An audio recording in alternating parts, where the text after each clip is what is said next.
entering the territory of the Moro Islamic Liberation Front, or MILF.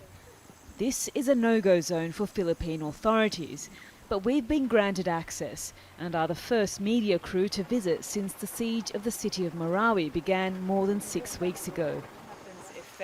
We meet Brigade Commander Baas. He says he'll adhere to the religious edict against radicalisation, and that while he won't give the ISIL-inspired fighters in Marawi sanctuary, he won't go on the offensive either.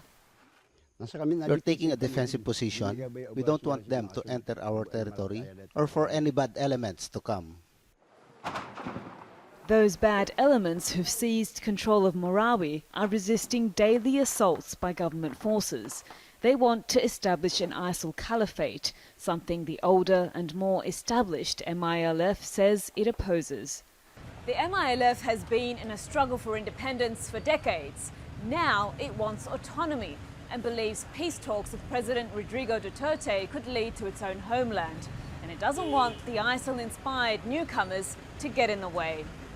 Analysts say the MILF had to take a stance.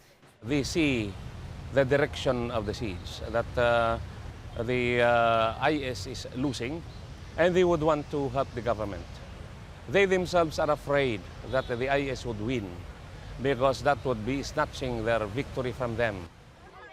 The Liberation Front has been helping where it can. This doctor makes visits day and night to evacuees. He's also the political leader of the MILF in the region that includes Marawi. He says while it has issued an edict against extremism, it can't take further action if it doesn't have the power to govern its own affairs.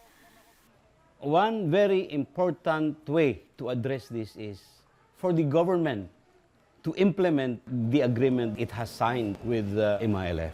And the MILF will do its best in order to control violence in its areas. At the moment, it cannot do that because it does not have the mandate.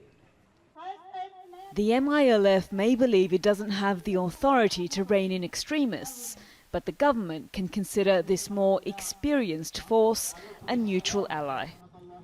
Yaara, Melhem, Jazeera, Lanao del Norte, Southern Philippines.